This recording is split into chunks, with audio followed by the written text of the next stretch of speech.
my name's Haley Widenhofer, and I chose to do my capstone project on Amazon.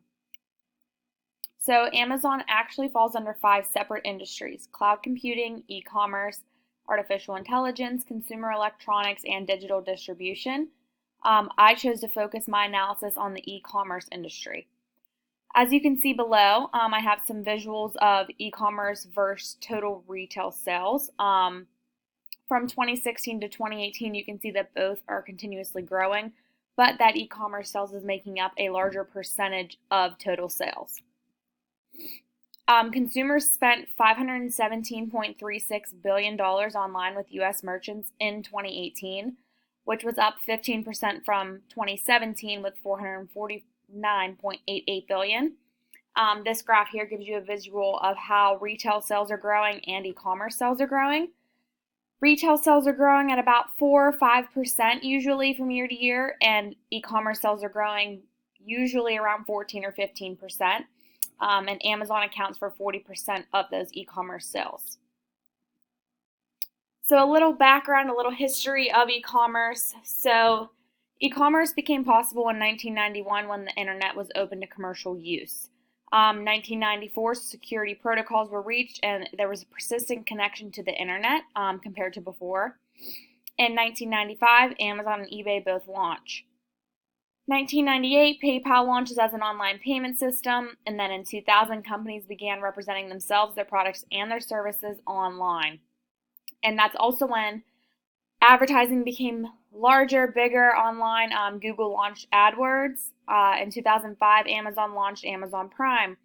Etsy also was launched. Their online marketplace became huge in 2005 as soon as it opened up to the business-to-business, consumer-to-business, consumer-to-consumer option of selling.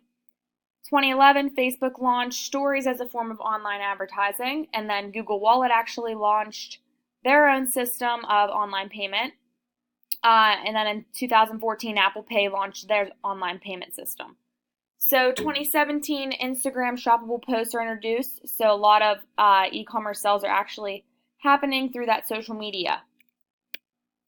So current trends in the e-commerce industry include AI, artificial intelligence, assistants, and chatbots, interactive product visualization, and that personalization and customer engagement, mobile apps, social media transactions like I mentioned before, the decreasing option of free returns due to loss of money in different companies, and that booming business-to-business e-commerce market.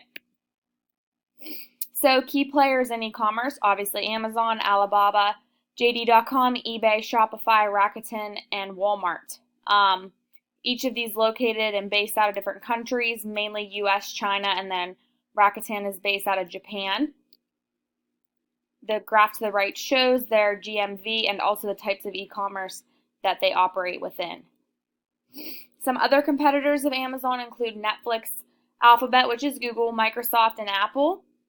Y, also e-commerce with Apple, Microsoft, Google, but video streaming, product search, cloud computing, and voice-activated technology, the electronics, once again,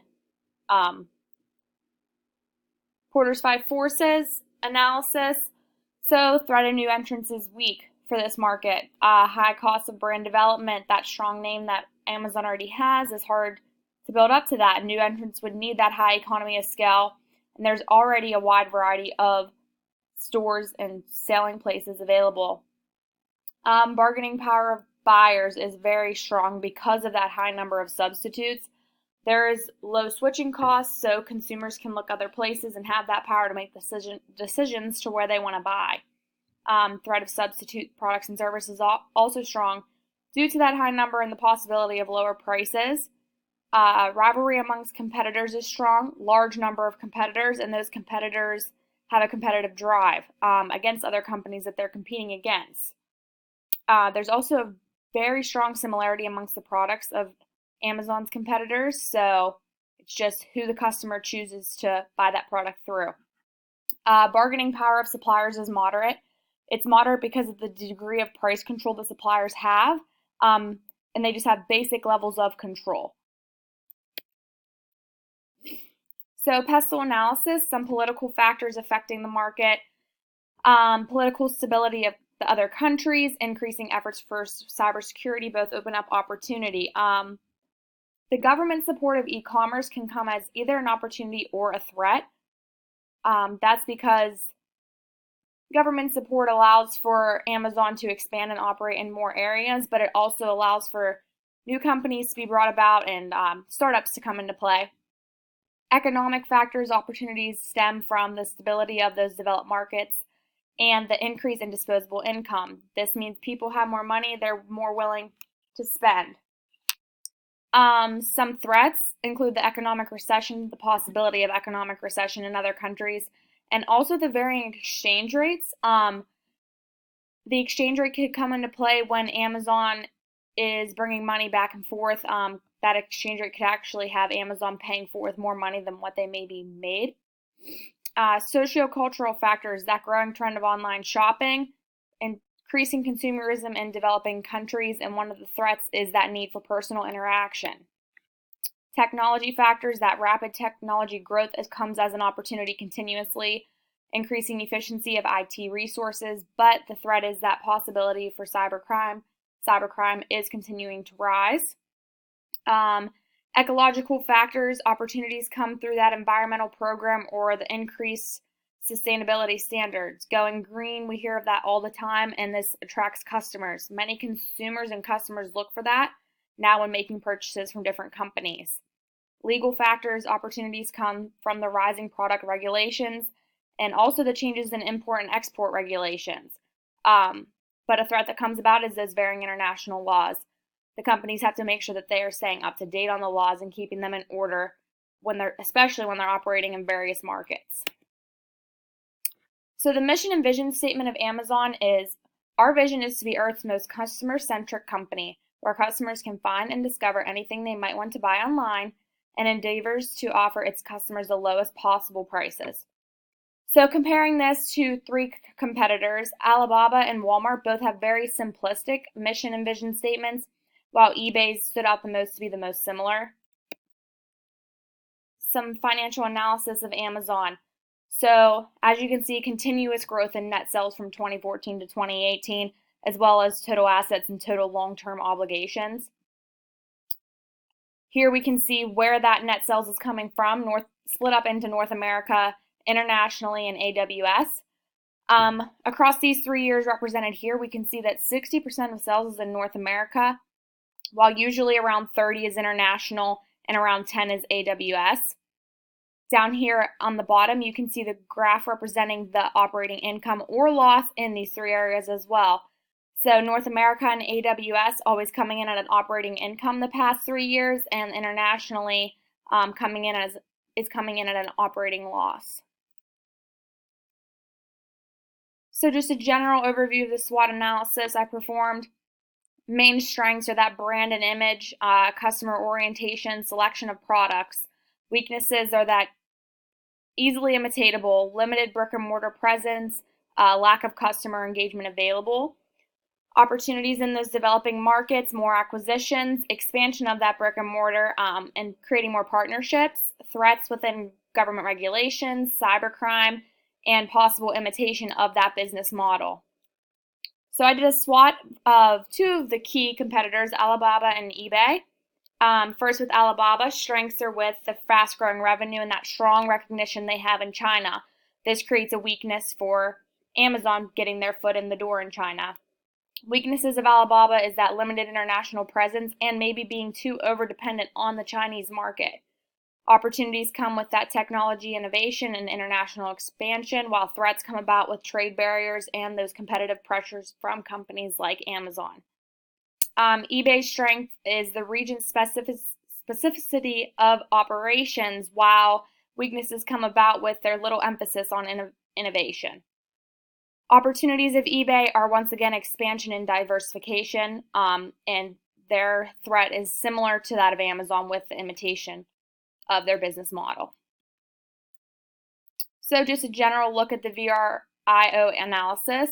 Brand image and equity and product range came in with a competitive advantage compared to the others.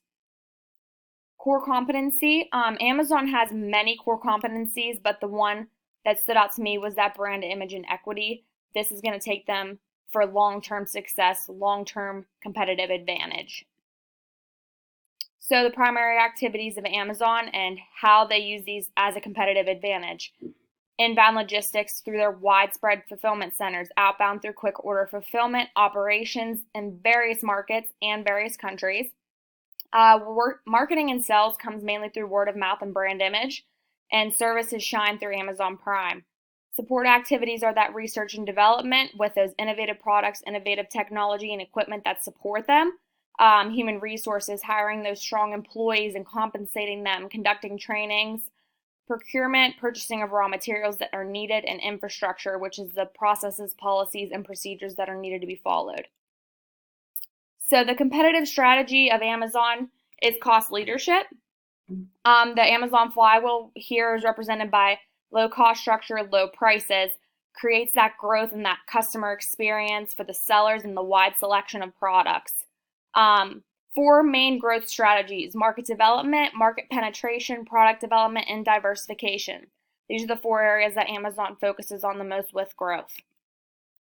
So diversification strategy is their related link diversification. So even when moving into foreign markets, it's acquiring other companies, mergers and acquisitions. As you can see on the right, over the years, these are the acquisitions that Amazon has made and the income that has come about from them. Most recently, Whole Foods, and the success of Whole Foods is outshining all of the rest. So the structure is hierarchical, with Jeff Bezos, the chief executive officer, at the top.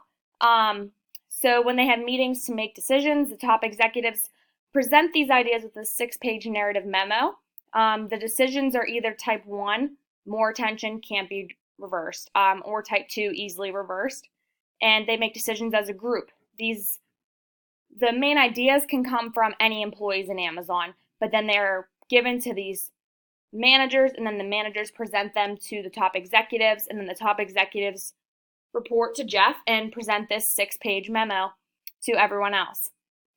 It is organic by nature.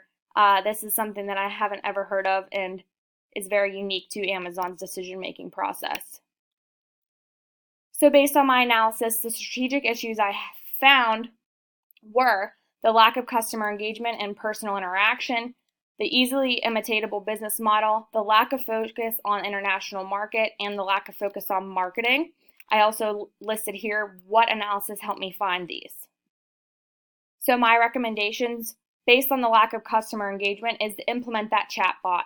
Amazon employees should be available at all times to have those live conversations with customers during the purchasing process. While also they could offer a 24-hour purchasing service department via phone call if someone is making a purchase and needs assistance finding a color, finding a size, finding a certain product and brand.